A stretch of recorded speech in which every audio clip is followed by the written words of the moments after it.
constituency at Kollam, the residential houses of the poor people are being break open and it is being taken possession in the name of the KS Silver Line project. Sir, this is it is even without giving prior notice. Sir, 1 second. It is given without given statutory notice. The houses are being taken into possession. It is totally unlawful, illegal in the name of the Silver Line project.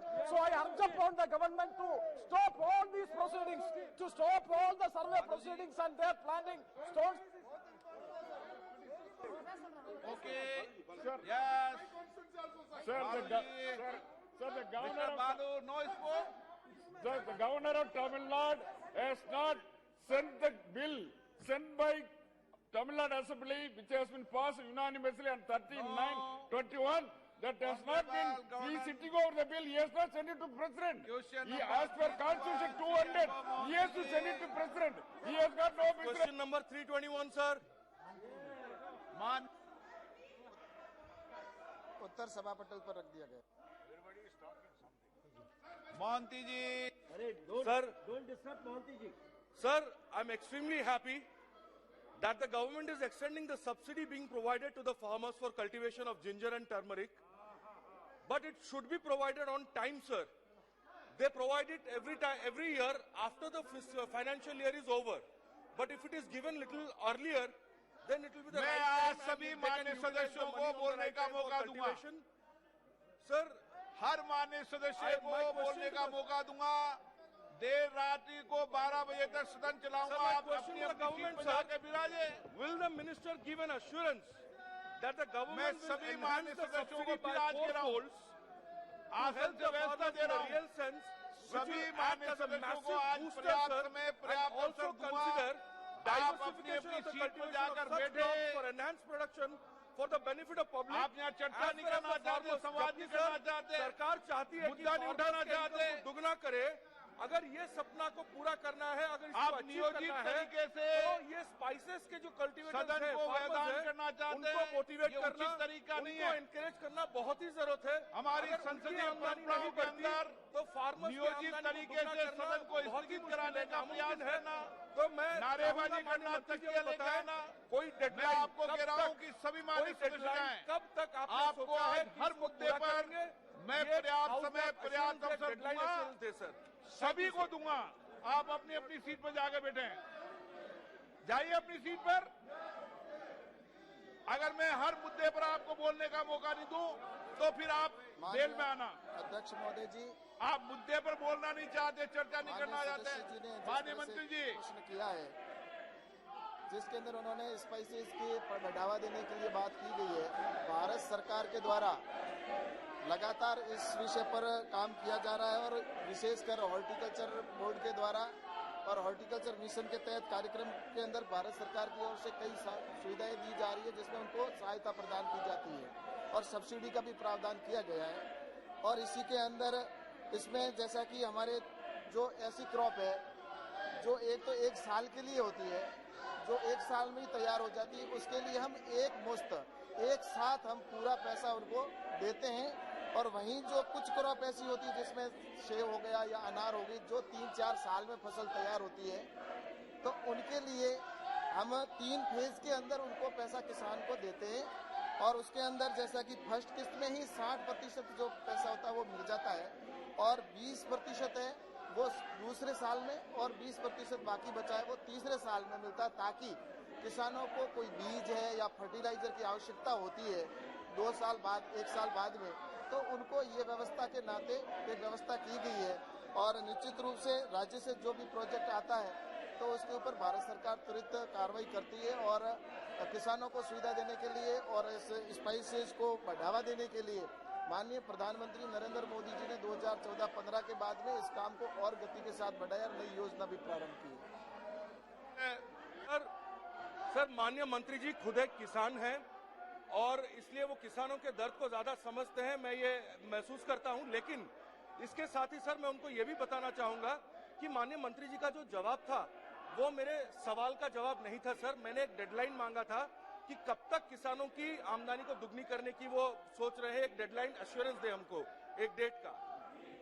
माननीय अध्यक्ष महोदय जी, जैसा कि भारत सरकार के द्वारा और घोषणा भी की है कि 2022 तक हमारा लक्ष्य है कि किसानों की इनकम डबल करना, और उस दिशा में भारत सरकार लगातार प्रयास कर रही है। और डबल इनकम करने के लिए हमने बाकायदा उसके लिए कमेटी का भी बनाई है, और उसके जिस तरह से उसकी लागत को कैसे कम किया जाए, उसके उत्पादन को कैसे बढ़ाया जाए, और उसको वैल्यू एडिशन के आधार पर उनको जो जो योजनाएं बननी चाहिए उसके तहत उनको सहायता प्रदान करना, चाहे एग्रीकल्चर इंफ्रास्ट्रक्चर फंड के माध्यम से उनको सपोर्ट करना, आज किसान सम्मान निधि के तौर पर किसानों को डायरेक्ट बेनिफिट देना, और किसानों की जो केसीसी है वो अधिक से अधिक किसानों को ऋण मिले। इन सभी दृष्टि को ध्यान में रखते हुए भारत सरकार लगातार प्रयास कर रही है, और जो लक्ष्य है वो मैंने जैसा कहा कि 2022 तक हम निश्चित रूप से दुगना ही नहीं, उससे भी आगे जाकर हम किसानों के लिए किसानों की इनकम बढ़ाने का भारत सरकार लगातार प्रयास कर रही है, और हम सफल होंगे। क्वेश्चन नंबर 322 श्री विवेक शेजवलकर जी। क्वेश्चन नंबर 322 उत्तर सभा पटल पर रख दिया गया। माननीय अध्यक्ष महोदय, मैं मंत्री जी का धन्यवाद करना चाहता हूं, पूरा विस्तृत विवरण उन्होंने दिया है। मैं आपके माध्यम से उन्हें पूछना चाहता हूं कि जीरो बजट कृषि को अपनाने के लिए सरकार लगातार किसानों को आग्रह कर रही है। इन किसानों को प्रोत्साहित करने के लिए इन्हें अतिरिक्त सहायता व सुविधा उपलब्ध कराने की सरकार की क्या योजना है? इस पद्धति से की जाने वाली खेती से प्राप्त होने वाली फसल और रासायनिक उर्वरकों का उपयोग कर उगाई गई फसलों की न्यूट्रिएंट वैल्यू, लागत, यील्ड, भूमि की उर्वरता पर प्रभाव आदि का तुलनात्मक विश्लेषण क्या है? ऑर्गेनिक फार्मिंग और जीरो बजट कृषि में क्या अंतर है? माननीय अध्यक्ष महोदय जी, बहुत ही अच्छा क्वेश्चन माननीय सदस्य जी ने किया है, और जैसा कि हमारे प्रधानमंत्री माननीय नरेंद्र मोदी जी ने भी अभी जिस तरह से पूरे देश को संबोधित करते हुए और जीरो बजट या जो प्राकृतिक खेती के बारे में जिक्र किया, और आपको मैं बताना चाहूँगा कि जीरो बजट या प्राकृतिक खेती के लिए हमारा जो परंपरागत कृषि विकास योजना है, उस योजना के तहत हमने 2019-20 में इसके अंदर भारतीय प्राकृतिक कृषि पद्धति के कंपोनेंट को अंदर 8 राज्यों को इसमें शामिल किया है, और 4 लाख हेक्टेयर भूमि एरिया को हमने कवर करने का प्लान किया है, और साथ ही 29 करोड़ रुपए इसके लिए अलग से प्रावधान किया गया है।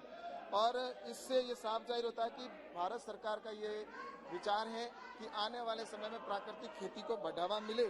और इसके लिए मुझे एक बताते हुए प्रसन्नता है कि हमारे नमामि गंगे के अंदर भी हमारा जैसा कि 1,23,000 हेक्टेयर एरिया कवर किया जा रहा है, और प्राकृतिक खेती के अंदर भी हमने जैसा कि 4 लाख हेक्टेयर का मैंने जिक्र किया ही है।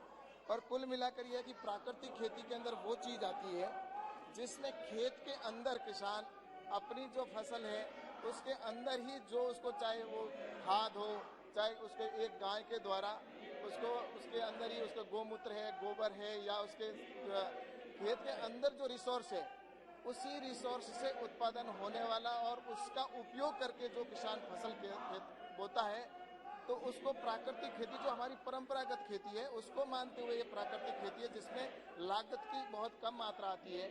और दूसरा जो ऑर्गेनिक खेती है, तो ऑर्गेनिक खेती के अंदर भी प्राकृतिक खेती और जो दूसरे हमारी फर्टिलाइजर है जिसमें बायो फोर्टिफाइड फर्टिलाइजर है, और दूसरा जैसा कि बायो स्टिम्यूल जो हमारी सब्जी फर्टिलाइजर है, उनका इसमें उपयोग होता है। और मुझे बताते हुए प्रसन्नता है कि आज देश के अंदर लगातार इस दिशा के अंदर काम किया जा रहा है, और ऑर्गेनिक का और प्राकृतिक खेती का जो क्षेत्रफल भी है वो लगातार जब से योजना प्रारंभ हुई है लगातार बढ़ता जा रहा है, और आज ये पूरे देश का जो हेक्टेयर है वो 6.19 लाख हेक्टेयर हो चुका है, और आगे भी हमारा लक्ष्य है कि इसको हम और आगे बढ़ाएं। माननीय सदस्य, माननीय अध्यक्ष महोदय, माननीय मंत्री आवारा जी, पशुओं शॉर्ट में द्वारा जवाब दो। फसल को क्षति पहुंचाने के मामले लगातार सामने आ रहे हैं। इससे किसानों को भारी समस्या का सामना करना पड़ता है। इस समस्या के समाधान के लिए सरकार कोई ठोस कार्रवाई करेगी?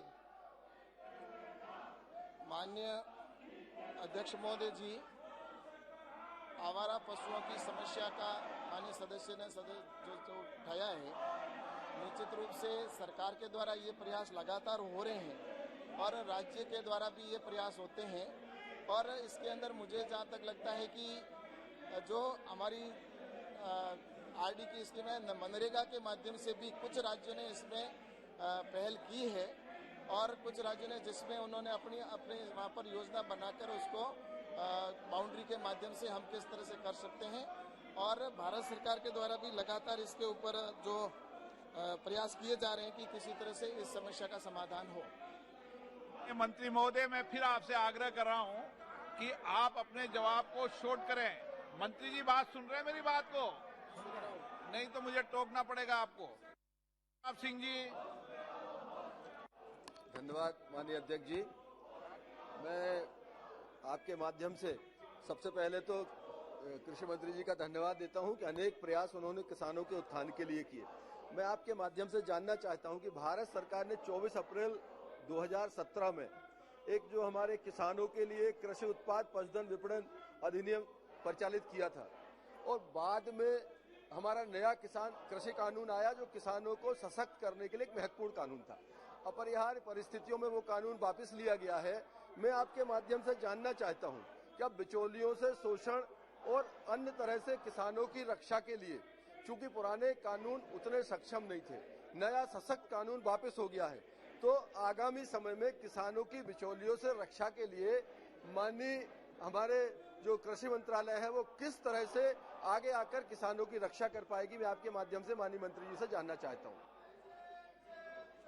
माननीय अध्यक्ष महोदय जी, माननीय सदस्य ने बहुत ही अच्छा सवाल किया है, और जैसा कि बिचौलियों को लेकर कृषि के जो कानून बने थे और उसको जिस कारण से हुआ वो सब पूरा देश जानता है, लेकिन मुझे लगता है कि भारत सरकार ने आगे के लिए जो पहले योजना है उसके अंदर मुख्य रूप से मकसद एक ही है हमारी सरकार का कि बिचौलियों से हमें मुक्ति मिले, और इसके लिए हमारी सरकार कटिबद्ध है और आगे भी कटिबद्ध रहेगी। और इसके लिए हमारे जैसा कि इनाम के माध्यम से किसानों को, इनाम मंडी के माध्यम से डायरेक्ट किसान को उसका फसल का बेचने पर उसको मूल्य मिले, तो उसके अंदर भी हमने किया है। इस तरह से हमने एग्रीकल्चर इंफ्रास्ट्रक्चर फंड के अंदर भी डायरेक्ट किसान को पैसा देने का प्रावधान किया है, और विशेषकर जैसा कि हमारी पीएम किसान सम्मान निधि है उसमें भी किसान को डायरेक्ट पैसा उपलब्ध कराया जाता है डीबीटी के माध्यम से, और इसी तरह से पीएम किसान मानधन योजना के अंदर भी निहाल चंद जी और फसल बीमा योजना, अन्य जितनी भी योजना है उसमें हम डायरेक्ट किसान को देते हैं, और जिससे बिचौलियों से। धन्यवाद अध्यक्ष महोदय। मैं देश के प्रधानमंत्री जी का धन्यवाद करना चाहूंगा कि प्रधानमंत्री जी ने किसान की फसल दुगनी करने के लिए प्रधानमंत्री किसान सम्मान निधि, फसल बीमा योजना, किसानों की फसल इनकम दुगनी हो। आप योजना मत बताओ, आप प्रश्न पूछो, आपका क्या है? प्रधानमंत्री जी ने किसानों के लिए काम किया है। मैं आपके माध्यम से माननीय मंत्री जी से जानना चाहूंगा कि वर्ष 2019 के अंतर्गत राजस्थान में, मेरे संसदीय क्षेत्र पूरे राजस्थान में, बैंकों द्वारा फसल बीमा पोर्टल पर किसानों की गलत सूचना अपलोड करने के कारण करीबन 5000 किसान फसल बीमा क्लेम से वंचित रह गए। यह सारा का सारा बैंकों का और एग्रीकल्चर इंश्योरेंस कंपनी दोनों की भूमिका रहती है। तो मेरा आपके माध्यम से मंत्री जी से जानना है कि क्या बैंकों व एग्रीकल्चर इंश्योरेंस कंपनी के खिलाफ कोई कार्रवाई की है क्या किसान की फसल का पोर्टल जो है उसको सही करने के लिए केंद्र सरकार क्या काम कर रही है? माननीय अध्यक्ष महोदय जी, फसल को इंश्योरेंस को कवर करने के लिए हमारी जो योजना है उसके अंदर निश्चित रूप से बैंक को इसके अंदर बाध्य किया गया कि वो जो प्रीमियम लेती है उस प्रीमियम को समय पर आगे दे और उसका प्रीमियम है उसको इंश्योरेंस मिले, और उसमें अगर किसी बैंक ने अपनी गलती अगर की है तो उस बैंक के ऊपर 12% की पेनल्टी सहित उनको किसान को उसका क्लेम देना होता है, ये प्रावधान है। और मैं आपको बताना चाहता हूँ, जैसा माननीय सदस्य ने कहा है, अगर स्पेसिफिक अगर इनका कोई मैटर है तो निश्चित रूप से वो अगर लिखित में देंगे तो मैं इसकी जांच करा के और किसानों को उसका उचित जो मुआवजा है वो दिलाने की पूरी कोशिश करेंगे। Question number 323 Dushyant Singh ji. 323 माननीय सदस्य उत्तर सभापति पर रखिए। अध्यक्ष जी, मैं आपके द्वारा मैं मंत्री जी से मैं जानना चाहूंगा कि आदरणीय प्रधानमंत्री जी ने हमारे किसानों के लिए पीएम किसान, उन्होंने हमारे लिए किसानों के लिए एमएसपी और क्रेडिट सपोर्ट दिया है, पर जो उत्तर मिला है मंत्री जी के द्वारा मुझे ये पता चल रहा है कि जो पीएम किसान योजना है उसमें लगभग 55% जो कृषक हैं, कृषक श्रमिक हैं, वो उनको इसका लाभ नहीं मिलता। 2015 के आरबीआई की रिपोर्ट के द्वारा हमें ये पाया गया है कि ऋण जो वर्तमान के जो लैंड होल्डर्स हैं उनको ही मिलता है, जो भूमिहीन किसान हैं उनको ये मिलता नहीं है। लगभग 14 करोड़ भूमिहीन किसानों को इसका लाभ अब तक नहीं मिला है। मैं आपसे जानना चाहूंगा, जब हमारे साथ में आप किसान नेता हैं, मैं चाहूंगा कि इसके लिए आप क्या कर रहे हैं? माननीय अध्यक्ष महोदय जी, जैसा कि फिगर बताया गया है उसके अंदर जो किसानों को सम्मान निधि का पैसा है वो लैंड होल्डिंग जिसकी है, जो किसान खेत का मालिक है उसको ही माना गया है।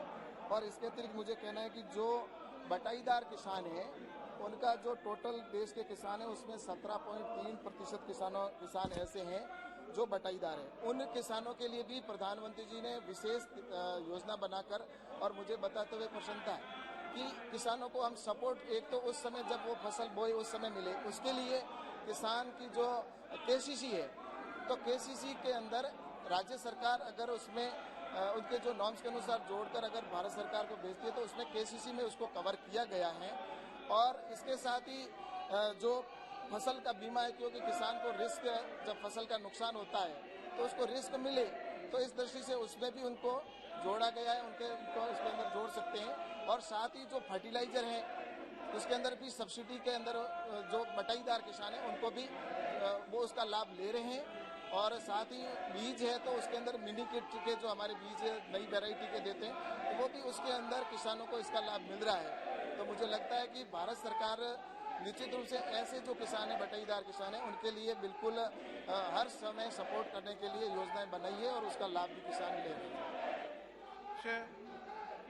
मंत्री जी से मैं जानना चाहूंगा, इनका प्रश्न जो मुझे अभी मिला है, उत्तर मिला है, मैं उससे, बड़े मंत्री जी बैठे हुए हैं, मैं चाहूंगा कि मेरा दूसरा प्रश्न ये है कि जो डेटा प्रोटेक्शन बिल है जो 2019 का आ रहा है, इसमें अभी वो जेपीसी है, अब तक ये लंबित है। क्या किसान का डेटा और उनका डेटा प्रोफाइलिंग विभाग द्वारा कॉर्पोरेट जगत को दिया जाएगा? और अगर दिया जाएगा, जैसे मध्य प्रदेश में मंत्री जी के क्षेत्र में पायलट को हो रहा है, माननीय स्पीकर साहब के जगह पे पायलट हो रहा है, हम गरीब क्षेत्र से आते हैं, झालावाड़ के क्षेत्र में या बाला के क्षेत्र में इसका लाभ हमारे क्षेत्र को पायलट करने का क्यों नहीं किया गया है? और ये डेटा प्रोटेक्शन से बड़े उद्योगपति को इसका लाभ मिलेगा, हमारे पूरे किसानों का पूरा डेटा पूरे विश्व में फैलेगा, हमारे किसानों को लाभ कब मिलेगा और हमारे जो भूमिहीन किसान हैं इसका लाभ वो कब ले पाएंगे?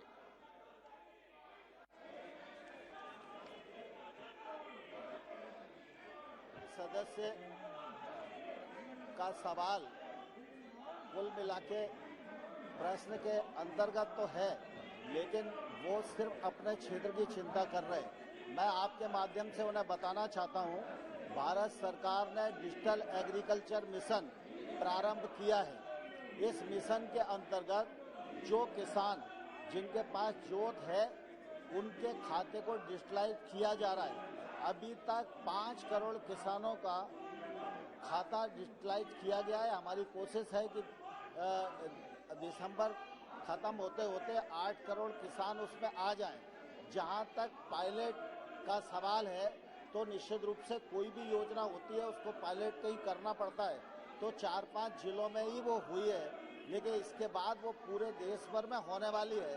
और जो डाटा का सवाल है, मैं आपके माध्यम से सदन को आश्वस्त करना चाहता हूं, किसानों का डाटा कहीं भी जाने वाला नहीं है, उसको पूरी सुरक्षा के साथ स्कीम को लागू किया जा रहा है। श्रीमती जसकौर मीणा।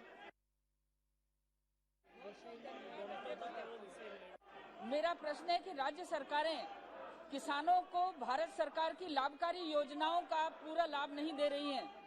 क्या राज्यों को पाबंद करने का कोई मॉनिटरिंग सिस्टम या कोई ऐसा तंत्र विकसित किया कि भारत सरकार की योजनाओं का पूरा लाभ हमारे किसानों को मिले। अन्य अध्यक्ष मोदी जी, कृषि राज्य का विषय है और भारत सरकार उसमें राज्यों का सपोर्ट करती है और इसी के तहत मैं कह सकता हूँ जितनी योजनाएं बनी हैं उनमें भारत सरकार लगातार सपोर्ट करती आई है। और जहाँ इन्होंने किसानों की इनकम बढ़ाने के लिए की बात की है तो डायरेक्ट सपोर्ट के तौर पर जैसा किसान सम्मान निधि का पैसा है वो डायरेक्ट दिया जा रहा है और दूसरे जैसा कि हमारी और भी कई स्कीमें हैं जिसमें एग्रीकल्चर इंफ्रास्ट्रक्चर फंड है तो उसमें भी डायरेक्ट है और फसल जो हमारा 10,000 FPO बनाए जा रहे हैं और वो FPO किसानों का समूह बनाएंगे और किसानों को डायरेक्ट मार्केट से जोड़ने का भी काम करेंगे और इंफ्रास्ट्रक्चर को भी मजबूत करेंगे। तो उससे मुझे लगता है कि निश्चित रूप से इस दिशा में भी भारत सरकार काम कर रही है और राज्यों को निश्चित रूप से मैं कह सकता हूँ कि राज्य अपने विवेक से भी प्रोजेक्ट तैयार करते हैं और हमारे भारत सरकार के भी होते हैं तो उनसे भी उनका किसानों के लिए काम किया जा रहा है। Question number 3 to 4 Shri Manickam Tagore ji. माननीय मंत्री महोदय। सुनील कुमार सिंह। माननीय अध्यक्ष जी, मैं आभारी हूं कि आपने मुझे पूरक प्रश्न पूछने का समय दिया है।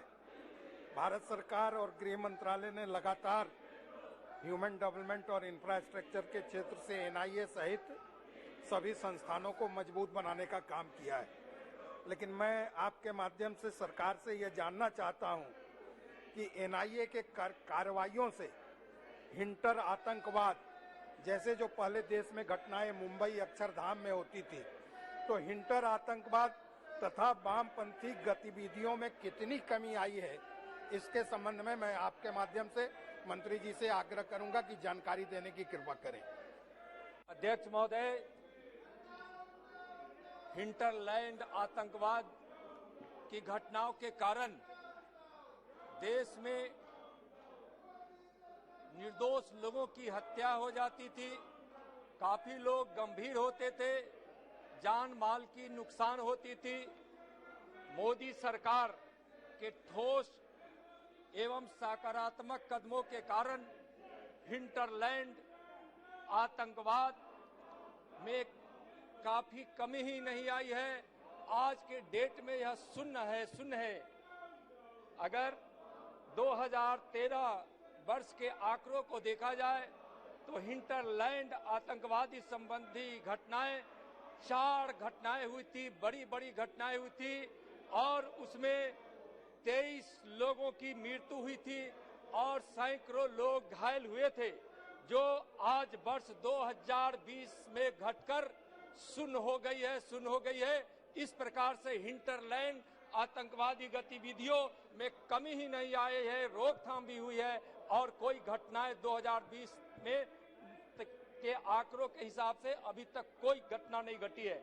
वामपंथी उग्रवाद के मामले में जहां माननीय सदस्य महोदय जानने का उन्होंने जो प्रयास किया है, वामपंथी उग्रवाद हिंसा के मामलों में 2019 के मुकाबले 2020 में 70% की कमी आई है। वही नागरिकों की सुरक्षा बलों पर हमले के दौरान होने वाली मृत्यु में 80% की कमी आई है। वामपंथी उग्रवाद हिंसा का भौगोलिक फैलाव 2010 के वर्ष में 95 जिलों तक था, जो कि वर्ष 2020 में घटकर 23 जिलों तक सीमित हो गया है।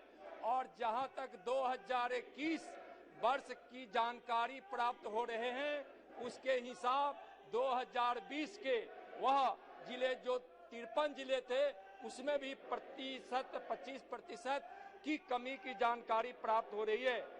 वामपंथी उग्रवाद की समस्याओं से निपटने के लिए केंद्र की सरकार ने वामपंथी प्रकोष्ठ की स्थापना की है।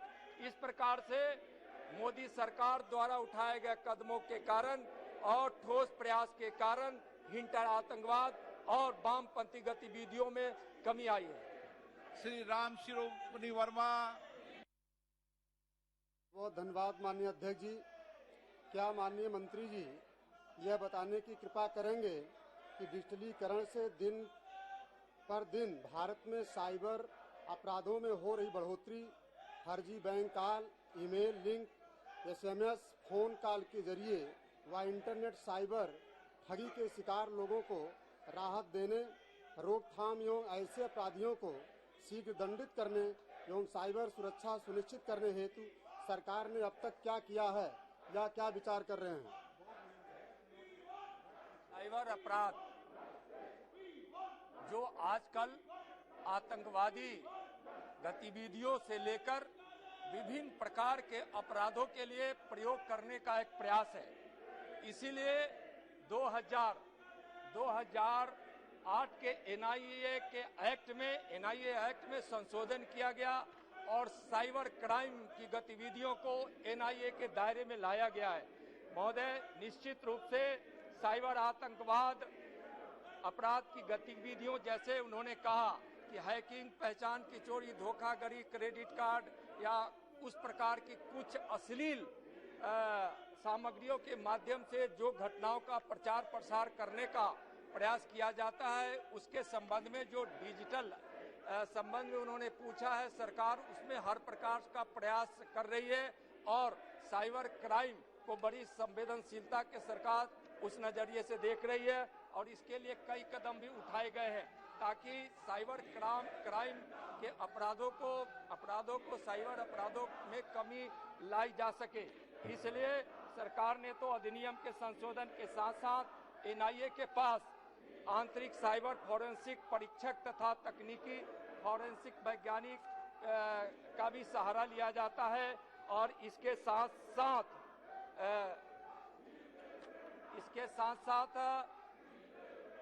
आईटी कैडर के पदों का जो सृजन हुआ है उसमें भी फॉरेंसिक परीक्षकों और तकनीकी फॉरेंसिक वैज्ञानिकों की हमेशा मदद ली जाती है और इस प्रकार से साइबर क्राइम अपराध को रोकने के लिए जो एनआईए ने नेटवर्क खड़ा किया है और सरकार ने कई कदम उठाए हैं, इसमें बहुत सारे एनआईए के प्रयासों से बहुत काफी कमी आई है। एनआईए के केस से संबंधित आतंकवादी गतिविधियों की संपत्ति को जब्त करने का अधिकार दिया गया है। साइबर क्राइम से संबंधित कोई भी व्यक्ति या कोई भी संस्था जिसका फैलाव सीमा से पार होता था, वह भी पहले जांच एनआईए के जांच, अन्वेषण या अभियोजन के लिए या कार्य सिद्धि में दोष सिद्धि में बाधक बनता था, उसके भी उसको अधिकार दिए गए हैं। इस कारण से साइबर अपराध की रोक और कमी के लिए सरकार लगातार प्रयास कर रही है। माननीय अध्यक्ष महोदय, मैं आपके माध्यम से गृह मंत्रालय, माननीय गृह मंत्री और विभाग को हृदय से बधाई देता हूं कि हर कदम इस देश हित में और क्राइम और अपराध को रोकने की दिशा में यह गृह मंत्रालय उठा रही है और सक्षमता से पालन कर रही है। माननीय अध्यक्ष महोदय, मैं आपके माध्यम से माननीय मंत्री से जानना चाहता हूं कि एनआईए के सशक्तिकरण हेतु क्या क्या कदम अभी तक गृह मंत्रालय ने उठाया है। मैं माननीय मंत्री से जानना चाहता हूं, कृपया इसको बताने का कष्ट करें। महोदय, केंद्र की सरकार के द्वारा और गृह मंत्रालय के माध्यम से एनआईए के सशक्तिकरण के लिए कई प्रयास किए गए हैं, कई कदम उठाए गए हैं। इंफ्रास्ट्रक्चर में भी कई प्रकार के कदम उठाए गए हैं। सरकार एनआईए के लिए विश्व स्तरीय बुनियादी ढांचों के निर्माण के लिए प्रतिबद्ध है। एनआईए हेतु दिल्ली स्थित मुख्यालय, जम्मू, लखनऊ, कोलकाता, गुवाहाटी, हैदराबाद, रायपुर, मुंबई, कोची, चंडीगढ़, रांची, चेन्नई और इम्फाल में इसके 12 शाखा कार्यालय उपलब्ध कराए गए हैं। इसमें से 4 की स्वीकृति 2019 और 2020 में दी गई है और एनआईए को और मजबूत करने के लिए एनआईए एक्ट 2008 और यूएपीए एक्ट 1967 में वर्ष 2019 में मुख्यतः संशोधन किए गए हैं। एनआईए की जांच का अधिकार क्षेत्र भारत से बाहर भारतीय नागरिक एवं उनके हितों तक बढ़ा दिया गया है। स्पेशल कोर्ट के जज की नियुक्ति व्यक्तिगत न होकर न्यायालय विशेष को नामित करने की व्यवस्था की गई है। एनआईए के जांच के दायरे में और कई प्रकार के अपराध लाए गए हैं। डीजी एनआईए को एनआईए के केस से संबंधित आतंकवादियों की संपत्ति को जब्त करने का अधिकार भी दिया गया है। आतंकवाद में लिप्त व्यक्तियों को आतंकवादी घोषित करने का अधिकार केंद्र सरकार को दिया गया है। जो पहले संगठन को ही सिर्फ था आतंकवादी संगठनों को, अब व्यक्ति को भी आतंकवादी घोषित किया जा सकता है।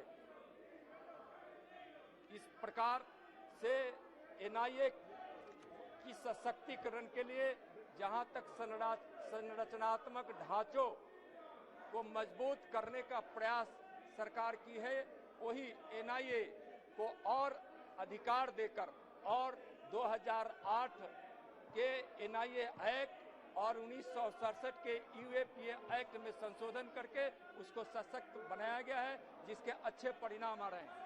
325 राजकुमार चाहर। प्रश्न संख्या 325, क्वेश्चन नंबर 325 पर रख दिया गया है। माननीय अध्यक्ष जी, देश का किसान जब से किसान सम्मान निधि पा रहा है और वो बार बार देश के प्रधानमंत्री माननीय नरेंद्र मोदी जी को धन्यवाद देता है कि किसी प्रधानमंत्री ने किसानों की आय को बढ़ाने की चिंता की। निश्चित रूप से प्रधानमंत्री किसान सम्मान निधि ने किसानों की आय को बढ़ाने में बड़ी महत्वपूर्ण भूमिका निभाई है, एक बड़ा योगदान दिया है। लेकिन मैं सरकार के मंत्री जी से पूछना चाहता हूं कि प्रधानमंत्री किसान सम्मान निधि के अलावा ऐसी कौन सी योजनाएं हैं जिनसे किसानों की आय बढ़ने में उनको अवसर मिलेगा और किसानों की आय बढ़ सकेगी। इसके बारे में माननीय मंत्री जी कृपया बताने की कृपा करें। माननीय अध्यक्ष जी, जैसा कि माननीय सदस्य ने भी कहा है, योजना बोलने के लिए माननीय अध्यक्ष जी, जैसा कि माननीय सदस्य ने कहा है, ऐसी कई हमारी महत्वपूर्ण योजनाएं डबल इनकम करने के लिए और आने वाले समय के अंदर किसानों को लाभ मिले। और जैसा कि इसके अंदर सबसे पहला काम हमारे प्रधानमंत्री जी ने किसानों की इनकम बढ़ाने के लिए बजट को बढ़ाने का प्रावधान किया गया। पहले बजट जो था वो सिर्फ 2014 तक कृषि का बजट ही टोटल मिलाकर सिर्फ 23,000 करोड़ रुपए अधिकतम रहा, लेकिन अब कृषि का बजट है वो 1,23,000 करोड़ से भी अधिक हो चुका है। और उसके साथ ही एमएसपी को 1.5 गुना करने का काम किया गया। और साथ ही हमारे जो किसानों के लिए एग्रीकल्चर इंफ्रास्ट्रक्चर फंड के माध्यम से किसानों को सपोर्ट दिया जा रहा है।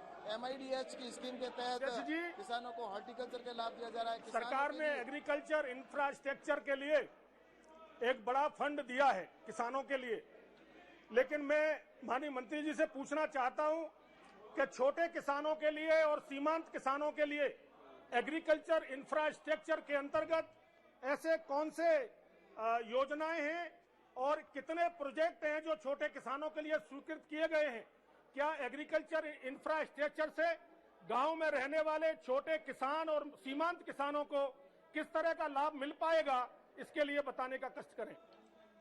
माननीय अध्यक्ष महोदय जी, मुझे बताते हुए प्रसन्नता है कि पहली बार ऐसी योजना प्रारंभ की जिसमें किसान को डायरेक्ट बेनिफिट हो और किसान को वैल्यू मिले और वैल्यू एडिशन के आधार पर आज एग्रीकल्चर इंफ्रास्ट्रक्चर फंड इस कोरोना के काल के अंदर भी 1 लाख करोड़ रुपए का प्रावधान किया गया, जिसमें किसान को अगर वो किसान समूह के रूप में हो तो समूह के अंदर भी उसको एफपीओ बनाकर वो अपना एग्रीकल्चर इंफ्रास्ट्रक्चर का यूज कर सकता है। ठीक है मंत्री जी, 1 लाख करोड़ दीजिए ना, आगे बढ़े। देवाश्री चौधरी जी कर सकता है।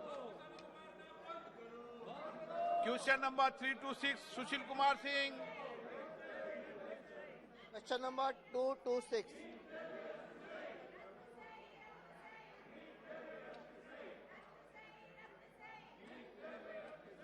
माननीय मंत्री जी, सुशील कुमार, माननीय सदस्य। माननीय महोदय,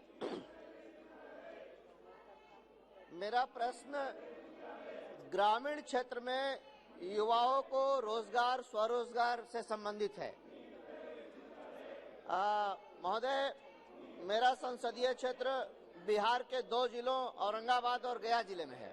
और दोनों ही जिले नक्सल प्रभावित अत्यंत पिछड़े आकांक्षावान जिले की सूची में हैं। मेरे प्रश्न का उद्देश्य यह है कि ग्रामीण युवाओं को रोजगार मिले, उनको वो आत्मनिर्भर हों, वो बंदूक न थामकर किसी न किसी रोजगार में वो लिप्त हो जाएं। और माननीय मंत्री जी ने जो जवाब दिया है उसके संबंध में मैं जानना चाहूंगा कि दीनदयाल उपाध्याय कौशल विकास योजना के अंतर्गत प्रशिक्षित एवं निबंधित युवाओं के स्वरोजगार एवं सरकारी नौकरियों में जाने वाले युवाओं की प्रतिशतता का राज्यवार और खासकर मेरे संसदीय क्षेत्र के जो उग्रवाद प्रभावित इलाका है औरंगाबाद और गया जिले का प्रतिशत क्या है? अध्यक्ष महोदय, मैं आपके माध्यम से माननीय सदस्य को बताना चाहूंगा, ये DDU GKY जो कल्पना की गई है ग्रामीण क्षेत्र के युवाओं को ही रोजगार देने का, और उस रोजगार के अंतर्गत पूरे देश में 11,23,783 उम्मीदवारों को प्रशिक्षित किया गया और 7,13,723 लोगों को रोजगार दी गई। ये DDU GKY वर्तमान में 27 राज्य और 4 केंद्र शासित प्रदेशों में लागू है, जहां 1,891 परियोजनाएं चल रही है। 2,369 से अधिक प्रशिक्षण केंद्र हैं और इसमें 877 से अधिक परियोजनाएं कार्यान्वित एजेंसियों के साथ 616 से अधिक जॉब रोल के लिए 97 सेक्टर में प्रशिक्षण दिया जा रहा है। बिहार में प्रशिक्षित किए गए 55,125 और उनको नियोजित रोजगार दिए गए 29,114 और इनके वैसे तो अध्यक्ष महोदय ये राज्यों में कहीं भी स्थापित होगा और किसी भी जिले के नौजवान गरीब वहां आकर के ट्रेनिंग लेंगे, लेकिन मैंने औरंगाबाद का निकाला है कि 2014 से 16 540 लोगों ने ट्रेंड हुए, प्लेसमेंट हुआ 187, 16-17 में 614 लोग ट्रेंड हुए। कुल मिलाकर के मैं 1 मिनट में अपनी बात कह रहा हूं कि 2,779 ट्रेंड हुए औरंगाबाद, 1,527 को नौकरी मिली।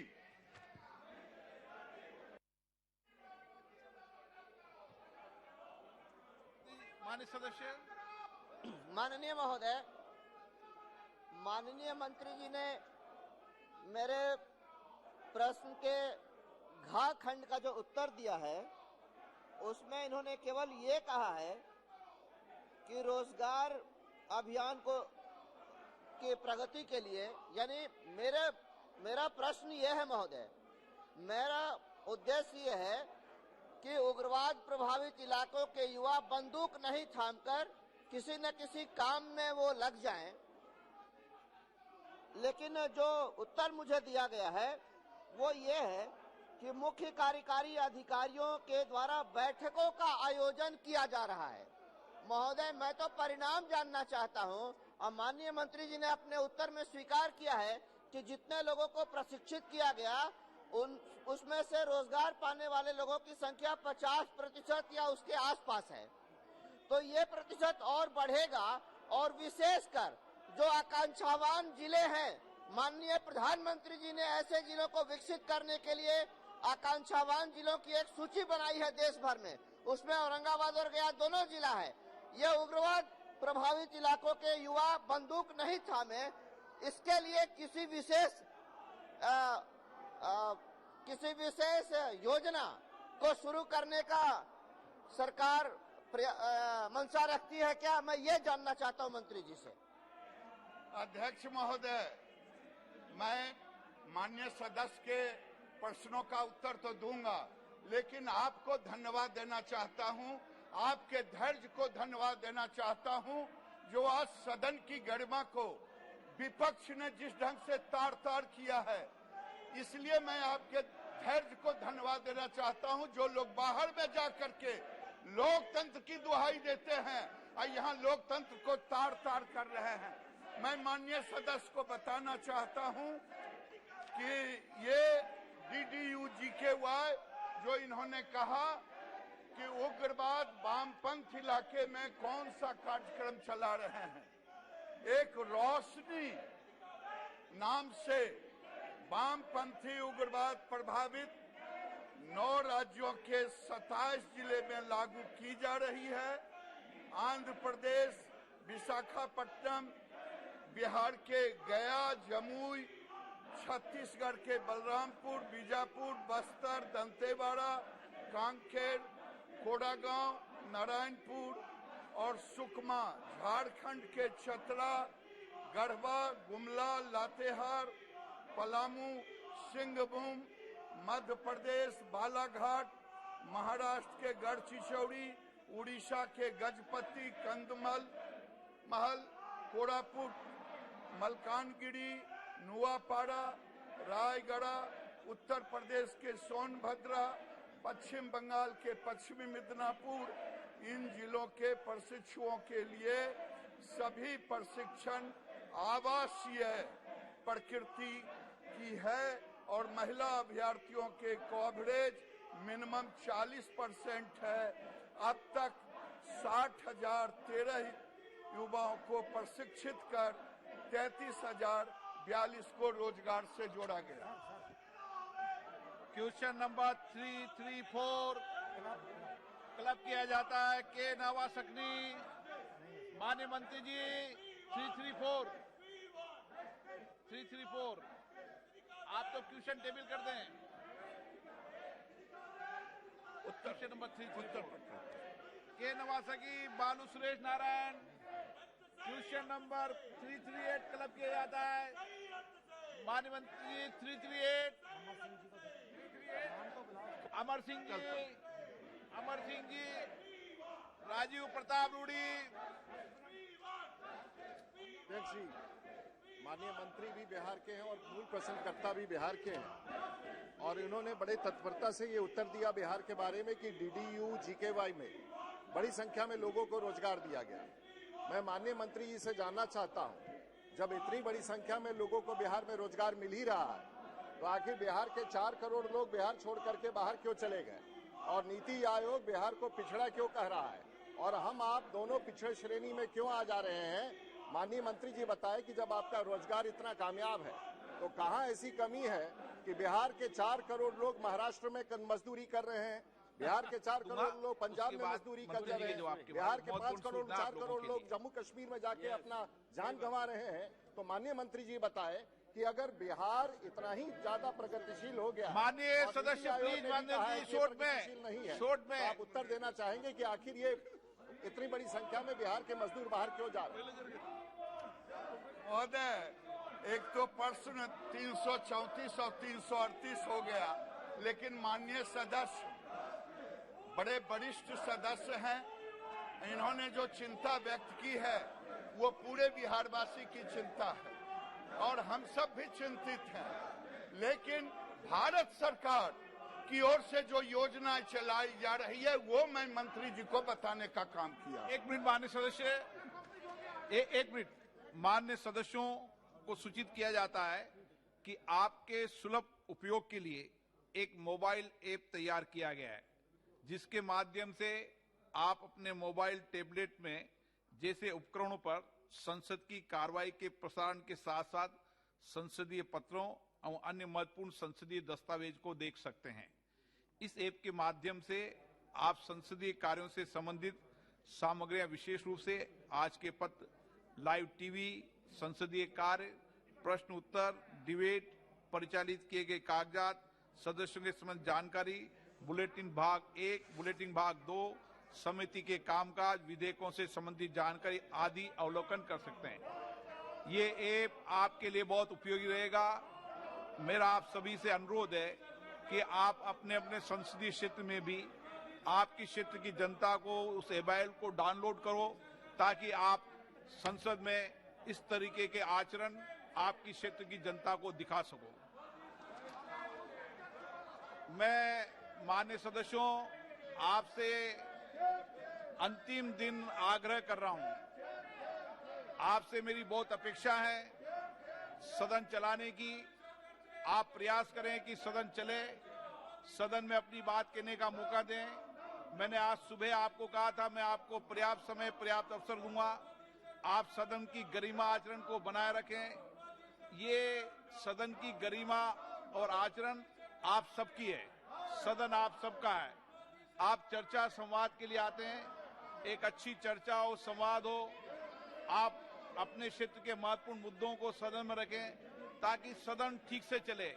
मैं हर विषय पर जो विषय भी आप मुद्दा उठाना चाहेंगे मैं पर्याप्त समय पर्याप्त अवसर दूंगा, और हमें कोशिश करना चाहिए कि हम किस तरीके से सदन को मर्यादित कर सकते हैं और जनता की अपेक्षाएं आकांक्षाएं इन सदनों के माध्यम से पूरी कर सकते हैं।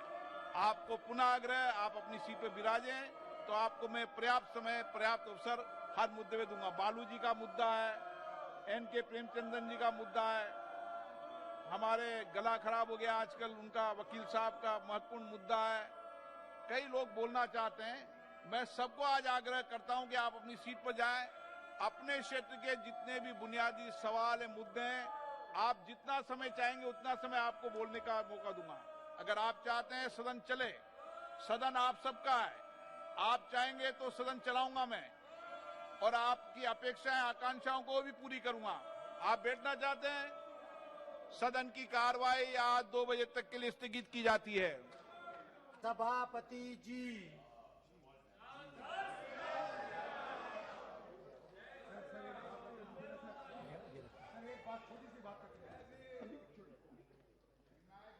माननीय सदस्यगण, कुछ विषयों पर स्थगन प्रस्ताव की सूचनाएं प्राप्त हुई हैं।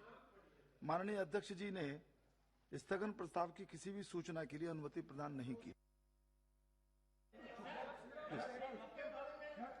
सर, सदन की अंदर ये सदन की बाहर किसानों की पक्ष में किसानों के लिए संघर्ष करना ये हमारा फर्ज बनते हैं, और ये फर्ज की बदौलत 3 काले किसान कानूनों के खिलाफ हम लोग संघर्ष किए थे, और हिंदुस्तान के किसानों को न्यूनतम सहायक मूल्य देने के लिए भी हम संघर्ष कर रहे हैं, और हिंदुस्तान के किसानों की कर्ज माफी के लिए भी हम संघर्ष कर रहे हैं। इसके साथ साथ लखीमपुर खेड़ी में किसानों की कुचलकर, रोधकर हत्या करने के चलते जो हत्याकारी साबित हो चुके हैं एसआईटी के रिपोर्ट पर, उसको भी सरकार बर्खास्त करे, ये भी मांग हम करते हैं। किसी के साथ हमारा कोई व्यक्तिगत दुश्मनी नहीं है, कोई मंत्री के साथ हमारा व्यक्तिगत दुश्मनी नहीं है। हमारा मांग है किसान की हत्या करी जिसको, उसको बर्खास्त किया जाए। Chairman sir, on 13/9/2012, the bill was passed by Tamil Nadu Assembly unanimously. The bill has been sent for Governor of Tamil Nadu to abolish NEET. It has not yet been sent to President for assent. As per Article 200 and 201 and other thing, he has to send it. He should not keep it. He is sitting over the bill for the past 3 months, not 1 day or 2 days. So Tamil Nadu government is flouting the constitution. That is what I want to tell. I request Government of India, the concerned authority should pull the governor for N.K. Premchandran sir, to send it to the president. Please sit down. Please sit down. बैठ जाइए. बैठ जाइए. Sir, thank Your you. leaders are speaking now. Please. Thank you. Thank you very much, Mr. Chairman, sir. अब बैठ जाइए. Thank you very अब much, बैठ जाइए. sir. बाकी भी सहयोगियों को कहिए वो बैठ जाएं. Sir, आपके लीडर अपनी बात कह चुके हैं. अब आप कृपया अपने स्थान पर बैठ जाइए. Please. Sir, thank you very much for the opportunity for being allowed to make a submission which has happened in my constituency yesterday. Sir, in the name of Kerail Silver Line project, sir, the houses of the poor people are being they are being taken forcible possession of the houses without even giving statutory notice. And also the people of my constituency, they are threatening the government that they will burn alive, and they are having, sir, they are holding bottles of petrol. They are threatening that the family will be self-mobilized in that case. So I urge upon the government, sir, I urge upon the government to stop all the survey proceedings of this project. आपका विषय तो आ चुका है वैसे Sir, this cannot be adjournment motion demanding the removal of Ajay Mishra Teddy for his son's involvement in mowing down 4 farmers who were agitating. Sir, this matter should be discussed in the House. सभा पटल पर रखे जाने वाले पत्र Shri BL Verma जी, item number 2। जी, आदरणीय सभापति महोदय, मैं आपकी अनुमति से आज की लोकसभा की पुनरीक्षित कार्यसूची में क्रम संख्या 1 पर अंकित माननीय अमित शाह जी के नाम के सम्मुख अंकित प्रपत्र हिंदी और अंग्रेजी में सभा पटल पर रखता हूं। Item number 3 Shri Arjun Meghwal ji. Honorable Chairman, sir, on behalf of my senior colleague, Srimati Nirmala Sitharaman ji, I rise to lay the papers mentioned against her name in the revised list of business for today. Thank you. Item number 4 Shri Narendra Singh ji. आदरणीय सभापति महोदय, मैं आपकी अनुमति से आज की लोकसभा की पुनरीक्षित कार्यसूची में क्रम संख्या 4 पर अपने नाम के सम्मुख अंकित प्रपत्र क्रमशः हिंदी और अंग्रेजी में सभा पटल पर रखता हूं। अपनी सीट पर जाइए, आपकी बात आपके नेतृत्व ने यहाँ पर उठा दी है। Please go back to your seats, please. Item number 5 Shri Prahlad Singh Patel ji. माननीय सभापति जी, आज की कार्यसूची में क्रम संख्या 5 पर मेरे नाम से उल्लिखित दस्तावेज मैं सभा पटल पर रखता हूं। धन्यवाद। श्री कृष्णपाल जी। आदरणीय सभापति जी, मैं आपकी अनुमति से आज की संशोधित कार्यसूची की क्रम संख्या 6 पर मेरे नाम के सामने सूचीबद्ध दस्तावेजों को सदन के पटल पर रखता हूं। श्री रामदास अठावले जी। सॉरी, श्रीमती प्रतिभा कौशिक भौमिक जी। माननीय सभापति महोदय, मैं आपकी अनुमति से आज की संशोधित कार्यसूची में क्रमांक संख्या 7 पर मेरे सहयोगी साथी मंत्री श्री रामदास अठावले जी के नाम के सम्मुख में उल्लिखित दस्तावेज सदन के पटल में रखती हूँ। 8 साध्वी निरंजन ज्योति जी। मेघवाल जी। श्री मेघवाल जी। धन्यवाद सभापति जी। मैं अपने सहयोगी साध्वी निरंजन ज्योति ग्रामीण विकास राज्य मंत्री की ओर से आज की संशोधित कार्यसूची में क्रम संख्या 8 पर उनके नाम के सामने उल्लेखित दस्तावेज सदन के पटल पर रखता हूं। नंबर 9 श्री नित्यानंद राय जी। सभापति महोदय, मैं आपकी अनुमति से आज की पुनरीक्षित कार्यसूची में क्रम संख्या 9 पर मेरे नाम के सम्मुख उल्लिखित दस्तावेज सभा पटल पर रखता हूं।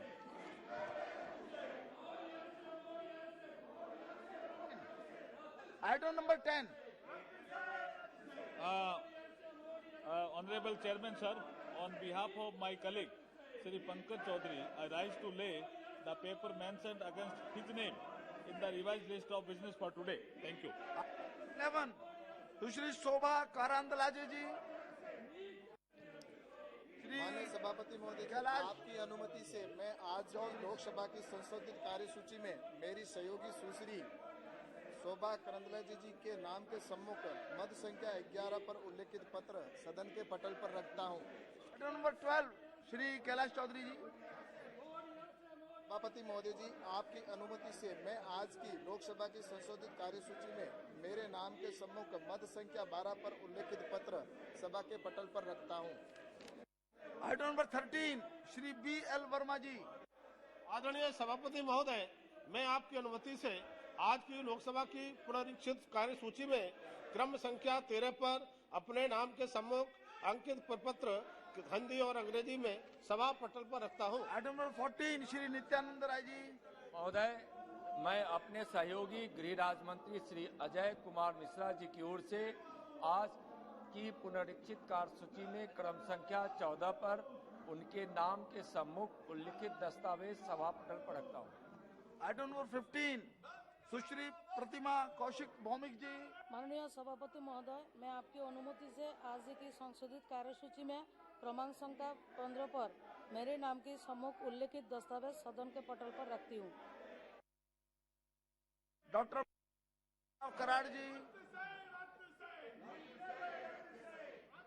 डॉक्टर कराड़। श्री मेघवाल जी। धन्यवाद सभापति जी। मैं आपकी अनुमति से मेरे सहयोगी डॉक्टर भगवत कृष्णराव कराड़ के जो दस्तावेज फॉर मिनिस्ट्री ऑफ फाइनेंस से संबंधित हैं, आपकी अनुमति से सभा पटल पर रखता हूं। Item number 17 doctor L Murugan ji. Respected Speaker, sir, with your kind permission, I raise to lay on the table of the House the papers mentioned against my name at serial number 17 of today's revised list of the business. Thank you. Number 18 Shri Nishit प्रमाणिक जी। माननीय अध्यक्ष महोदय, आपकी अनुमति से मैं आज की कार्य संचालन की संशोधित सूची के क्रमांक 18 पर मेरे नाम के समक्ष दर्शाए गए दस्तावेज सदन पटल पर रखता हूं। Number 18A Shri Arjun Ram Meghwal ji. Honorable Chairman, sir, on behalf of my colleague Shri Pankaj Chaudhary, I rise to lay the papers mentioned against his name in the revised list of the business for today. महासचिव महोदय।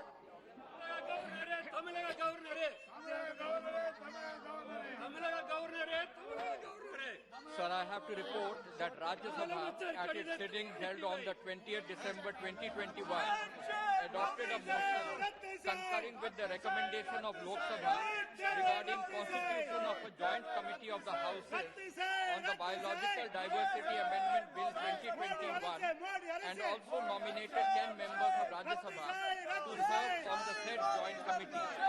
I also have to report that Rajya Sabha at its sitting held on the 20th December 2021 agreed without any amendment to the Narcotic and Psychotropic Substances Amendment Bill 2021 as passed by Lok Sabha.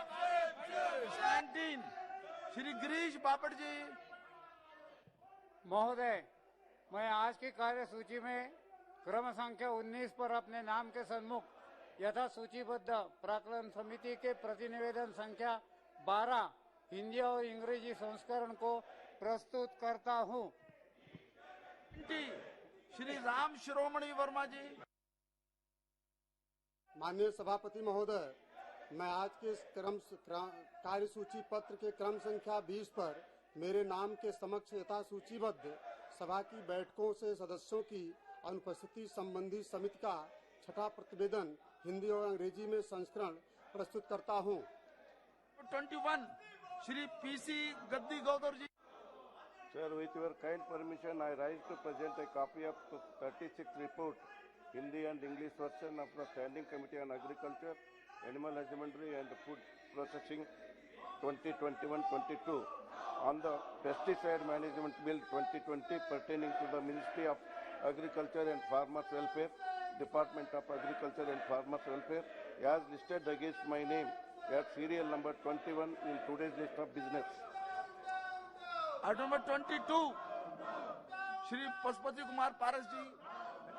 माननीय सभापति महोदय, मैं आपकी अनुमति से यह प्रस्ताव करता हूं कि इस सभा के सदस्य राष्ट्रीय खाद्य प्रौद्योगिकी उद्यमिता और प्रबंध संस्थान के अधिनियम 2021 की धारा 29(1) के साथ कथित धारा 28(2) के अनुसरण में ऐसी रीति से जैसा कि अध्यक्ष निर्देश दें, उक्त अधिनियम के अन्य उपबंधों के अधीन राष्ट्रीय खाद्य प्रौद्योगिकी उद्यमिता और प्रबंध संस्थान की परिषद के लिए अपने में से 2 सदस्य निर्वाचित करें। जी धन्यवाद।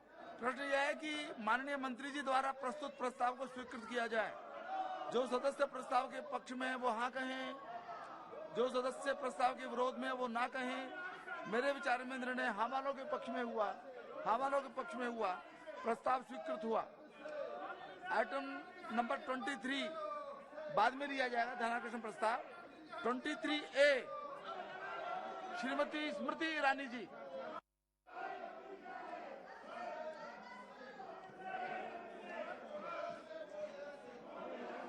अध्यक्ष महोदय, आज आपकी अनुमति से सम्मानीय सदन के सम्मुख बड़ी विनम्रता के साथ भारत सरकार की प्रतिनिधि होने के नाते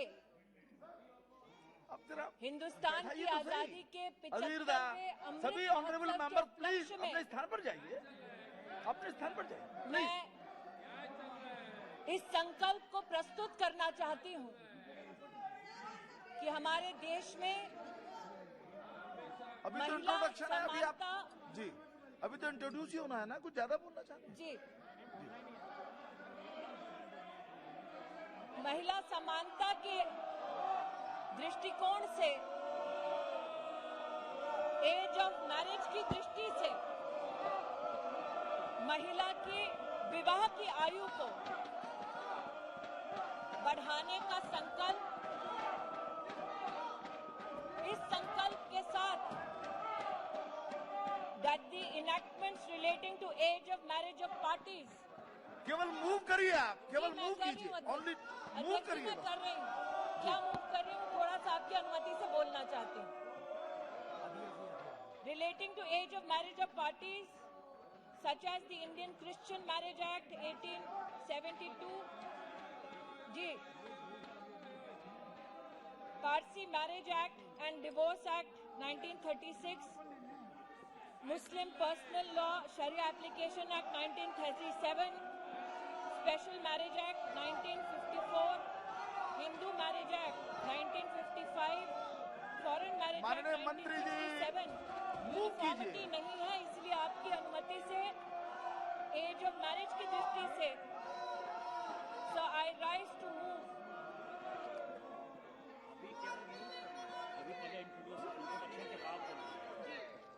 Sir, I rise today to introduce Prohibition of Child Marriage Amendment Bill 2021. जी, श्री अधीर रंजन जी।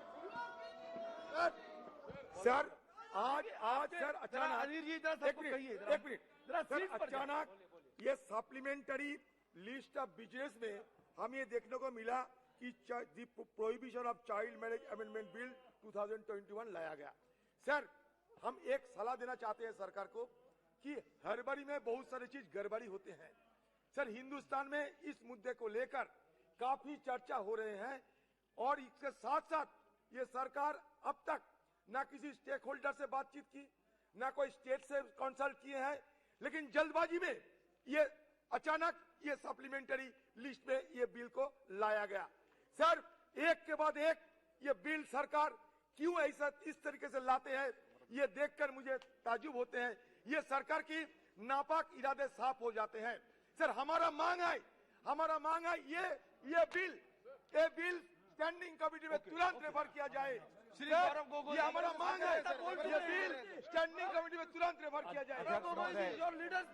सभापति महोदय, हम ये बिल इसका इंट्रोडक्शन का विरोध करता हूं, क्योंकि 18 लॉ कमीशन में कंसल्टेशन पेपर जो रिफॉर्म्स ऑफ फैमिली लॉ है उसमें भी लिखा गया है that the legal age for majority should be recognized uniformly, 18 years should be recognized uniformly as the legal age for marriage for men and women alike। ये law commission का report है।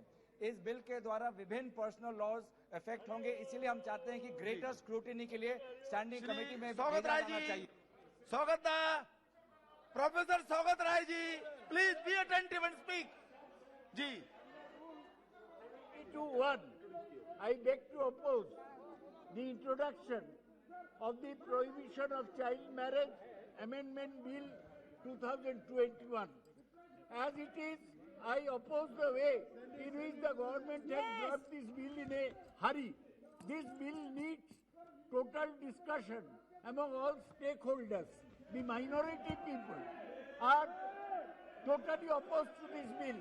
The EML. E.T. Mohammed Bashir. Sir, E.T. Mohammed Bashir ji. Thank you very much, sir. Thank you very much, sir. Sir, I oppose the very introduction of this bill. Sir, this bill is unwanted, it is unconstitutional, and it is violation of Article 25 of the Constitution. Sir, this bill will make far-reaching consequences in this country, sir. This is an attack on the personal law and the fundamental right in this country, sir. Government should withdraw this, sir. This, of course, is nothing but to gain. Thank you. Thank you very much, sir. Sir, the basic purpose of a legislation is to see whether the law is enforceable. Sir, as far as this bill is concerned, enhancing the marriage age of 18 to 21, whether this bill can be enforceable, because the rural population, especially the uneducated youth, uneducated and unemployed girls, they have to continue up to 21 years of age for getting the marriage. So whether this law is enforceable, that is the first point. And the second one is regarding 18 years of age is the age which is limited by the Constitution to have the citizenship acquisition. 18 years is being prescribed. So it is the right of a sir, I'm finishing. It is the right of a girl at the age of 18 This is a to retrogressive have a amendment. This is against right to freedom of under Article 19. An 18-year-old can choose a prime minister, can have a live-in relationship, can have a sexual relation under POSCO Act, but you are denying the right to marriage. What have you done for the 18-year-old? The women labor participant force in India is lower than Somalia. Your Beti Bachao, Beti Padhao, 89% funds were used by Narendra Modi for his publicity. This is a retrogressive step. This should be taken back. This is against the 18-year-old. Thank you, sir.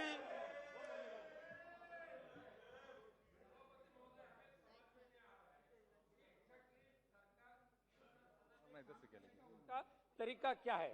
कल तक जो bill दिखाया था उसकी तैयारी करके हम लोग आए। अभी सप्लीमेंट्री बिजनेस सर्कुलेट करके जो बिल पेश करना चाहते हैं, सही नहीं तरीका। हमें उसके ऊपर चर्चा करने की आवश्यकता है।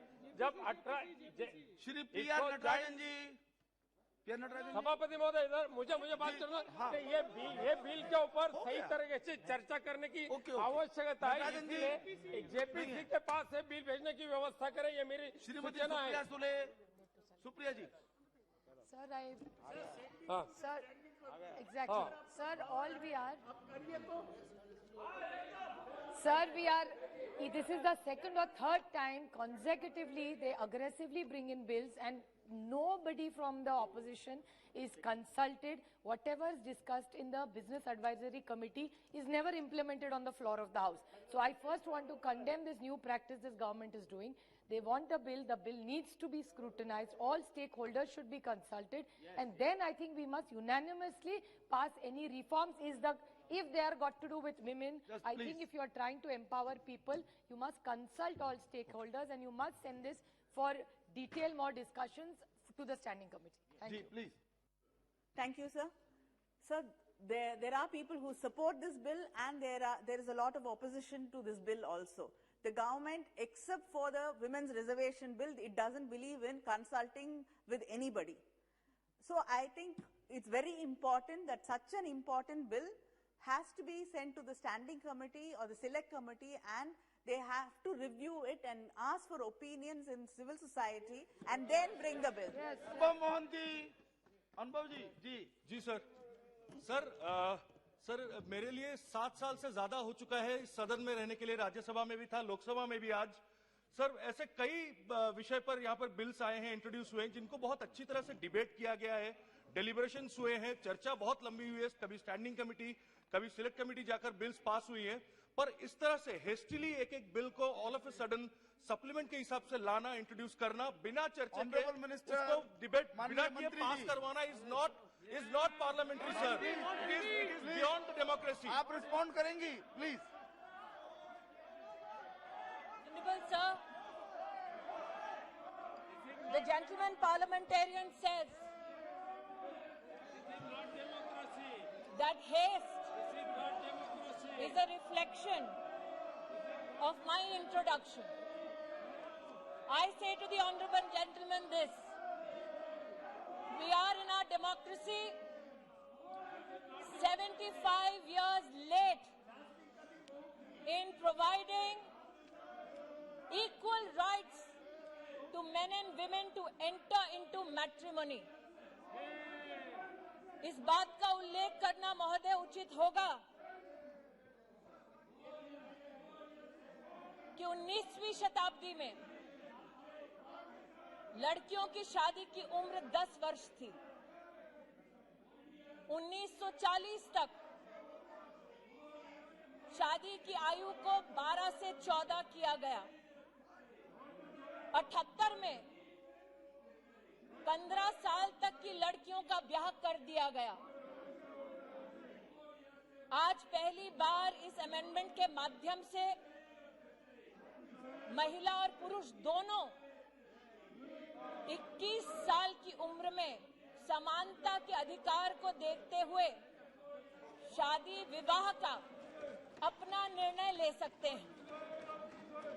ये कहना कि अगर महिला शिक्षित नहीं है तो वो अपने अधिकारों का या ज्ञान रख पाएगी ना उन अधिकारों का इस्तेमाल कर पाएगी। देश की ग्रामीण अंचल की बहनों का इससे बड़ा अपमान इस सदन में नहीं हो सकता। आज इस सदन के सम्मुख मैं ये कहना चाहूंगी कि 2015 से लेकर 2020 तक हमारे देश में बाल विवाह रोकने की संख्या 20 लाख विवाह रोके गए हैं, ऐसे रिसर्च हमको बतलाती है। NFHS 5 का डेटा बतलाता है कि 15 साल से 18 साल की उम्र में 7% बेटियां गर्भवती पाई गई हैं। 18 साल से कम उम्र में 23% लड़कियों का ब्याह रचा दिया गया, जबकि कानून उसकी इजाजत नहीं देता। और आज जो लोग आपने अपनी बात रखी, मेरा माननीय सदस्यों से अनुरोध है, आपने अपनी बात रखी है ना। ऑनरेबल मिनिस्टर इज स्पीकिंग, मंत्री जी उसको रिस्पॉन्ड कर रही हैं। महिला मंत्री है, आप कृपया सीट पर जाइए, शांतिपूर्वक सुनिए। आप आपने अपनी बात रख दी है। That this house cannot be witness to that disrespect to women is my contention today. महोदय, जिन लोगों ने कहा कि ये अमेंडमेंट सेक्युलर नहीं है, उनका ध्यान आकृष्ट करना चाहूंगी सुप्रीम कोर्ट के कथन पर। Independent thought versus union of India 382 of 2010, supreme court का स्वयं मानना है कि ये एक्ट सेक्युलर एक्ट है और मुस्लिम पर्सनल लॉ की दृष्टि से भी, हिंदू मैरिज एक्ट की दृष्टि से भी सभी धर्म, सभी जाति, सभी समुदाय की महिलाओं को समानता का अधिकार विवाह की दृष्टि से मिलना चाहिए। महोदय, इस निर्णय की सामाजिक, सांस्कृतिक, पारिवारिक, मार्मिक विषयों को मैं समझती हूँ।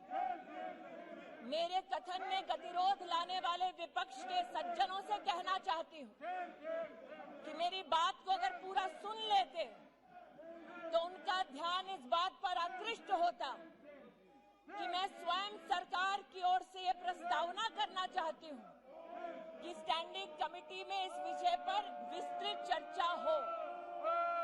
लेकिन महोदय, ये भी कहना उचित होगा, मुख्यतः आज जो आवाजें उठी, उन आवाजों ने स्वीकार किया that the age of marriage should be uniformly applicable across all religions, all castes, all creeds, overriding any custom, any law which seeks to discriminate against women.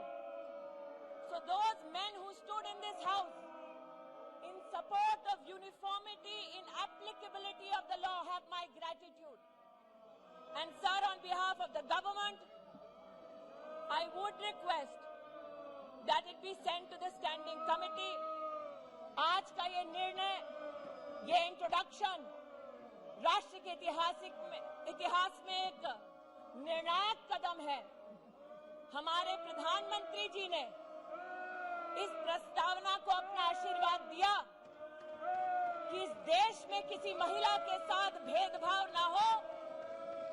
हमारे प्रधानमंत्री जी ने इस प्रस्तावना को आशीर्वाद दिया कि जब 15 और 18 साल की बेटियों का गर्भवती होने से 10% मिसकैरेज का चांस रहता है, तो बेटियों के संरक्षण में ये प्रस्तावना सदन के सम्मुख प्रस्तुत की जाए। महिला संरक्षण और सम्मान के लिए प्रधानमंत्री के इस ऐतिहासिक कदम के लिए मैं देश की बहनों की ओर से उनका आभार व्यक्त करती हूं, उनका अभिनंदन करती हूं और सदन से विनम्रता से अपील करती हूं कि मुझे ये इंट्रोड्यूस करने दिया जाए। है कि विधेयक को प्रस्तावित करने की अनुमति प्रदान की जाए। जो सदस्य इसके पक्ष में वो हाँ कहें, जो सदस्य इसके विरोध में वो ना कहें। मेरे विचार में निर्णय हवालों के पक्ष में हुआ, हवालों के पक्ष में हुआ। माननीय मंत्री जी विधेयक को प्रस्तावित करें। माननीय मंत्री जी इंट्रोड्यूस द बिल। ओके।